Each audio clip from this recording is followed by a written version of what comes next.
Leslie Politis.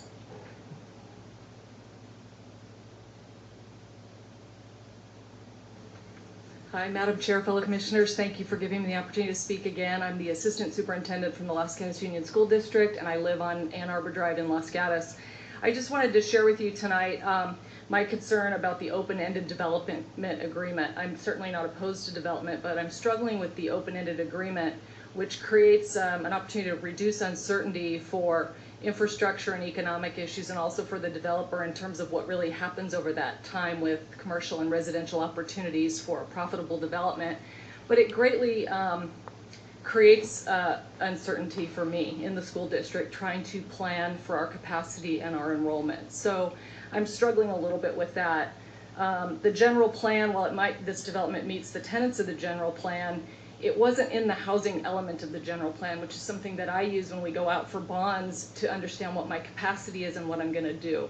We are now out of bonding capacity, and I'm not sure when I went out for the last bond measure if I would have done what I'm doing with that bond money if I had known we had this issue confronting us, and it's pretty hard to forecast and predict that. Our elementary schools are all currently unfavorable to the California Department of Education recommendations for acreage for the number of students. We're already there with the capacity we have today. And again, not knowing what was in the general plan is making this really difficult for us. So I'm just asking that the Planning Commission consider the possibility of including conditions that would allow for further discussion on the residential development piece in particular, and offer future support by the town to help mitigate the overcrowding of our schools. I think when people come to this town and say, you know, what's cool about Los Gatos, in the top 5, usually Netflix and the education system here come up. So both great ideas, but I'm just really concerned about the great idea of the quality of education for the future kids in Los Gatos with what we're confronting. I'm usually pretty resourceful in figuring out how to solve problems, but we've got a little bit of a perfect storm dynamic here with what's happening with student generation rates, enrollment, and our bonding capacity being kind of wiped out at this point. So thank you. Any questions? Commissioner Telesfor? Can I just ask you to clarify? First of all, you suggested 2 conditions that would help the school district, but I also wanted to know, have you been in conversation with the developer? Yeah, Mr. Shank came to visit with myself and the assistant superintendent several months back and shared with us what he was planning on doing. I know that, of course, they would be paying developer fees, but I'm also concerned that those would be fixed at the July 1st rate, and by the time that perhaps we learn that commercial zoning isn't what we want, that it'll cost a lot more to build facilities than those rates will allow. As a matter of fact, the developer impact fees are already not enough under Senate Bill 50 to cover the costs of building what we're having to build today. Public school construction is getting very expensive because of all the safety requirements and everything else. So yeah, we've talked to them, they've told us what they're doing, and they've shared that they feel that they're contributing to the you know, problem of building more schools by paying their developer impact fees. So you suggested a condition. Can you say, would you please repeat that? Oh, I was just asking that the Planning Commission consider some kind of a condition be placed on the approval of this development that gives us the opportunity to revisit the residential rezoning piece without locking us into this open-ended 15-year thing at today's developer impact fee rates for whatever might get built at some point that affects the schools that are already, quite frankly, experiencing crowding and enrollment challenges. More questions? Or okay, actually, I do have one question, but before I ask you mine, I want to make a quick question to staff. My understanding is that the developer agreement is only an agreement between the town and the developer. The school district would not be affected by the lock-in of rates that we agreed to. Is that correct? That is correct. Okay. The town cannot negotiate for the school district. So okay, so if we do a justification study and those rates are increased, those increased rates would not be bound by this term. Okay, great. That's helpful. Thank you. I just want to make that clear, but that's a good segue into my next question. At the last public hearing, I believe it was Commissioner O'Donnell had talked about community benefit. He's well aware of SB 50, and actually I'm trying to learn as much as I can in a very short period of time about it.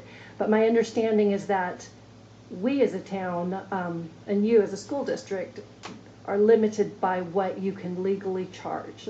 But there are certain aspects, like community benefit, that we always ask of a developer. It's almost like soft money, I guess. Right. And that was one of the questions posed to you. Have you been able to think about it in the past 3 weeks? And are there specifics? You mentioned offer support from the town. Are there specific things that from us, the town, that we can help you with, other than what you as a district? Yeah, I mean, this definitely gets to be the difficult part of it, and I'm not supposed to look at my developer friends, but I do wish that we could reach out to the developers and encourage more community benefit type contributions be made. It was mentioned at the North 40 meeting, which I think we need to look at in conjunction with this, that there's 40 acres there, and while some people would like to see an elementary school built there, it takes 5 acres to build a school. That's not the best use of the property. If you take the proposed student generation rates there plus this development, we are looking at a school at this point in terms of those two combined.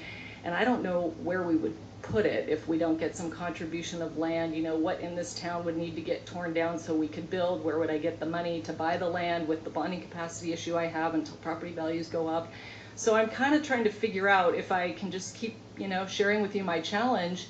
Will I have your support on a going forward basis when we start to run into these obstacles that I think are clearly going to affect the quality of education in the town if we're not kind of staying one step ahead of it? Commissioner Telesfor? As a follow-up to that, and a question for you, I have no idea, but if we couldn't build, if another school could not be built, could you add or build other classrooms onto the school sites today? Yeah, so right now, again, we're using the $30 million bond that the public voted yes on last June to remodel Lexington up in the mountains and add some classrooms to the middle school and another school. And the California Department of Education publishes guidelines. You don't have to build within them, but it's the notion of what's best for a child's education is how many, what does the footprint look like relative to the acreage? And we're already over that footprint on all of our elementary schools. So the next thing we'd have to start doing due to cost constraints is throwing up some portables and making those existing sites even more, crowded from an acreage standpoint, if you will. And Fisher and Van Meter and Blossom Hill, I live off of Shannon Road. My family, we all 4 drive. We plan our days around not going out when school's coming and going. And, those are the 3 schools that these developments would be piling kids into. And I'm just wondering, the traffic and the portables and the quality of education as deemed by the CD's recommendation for how many kids you try to educate and put on one site. I think there's some concerns about that, but we could put up some portables if we had the money. Any other questions? Thank you. Thank you.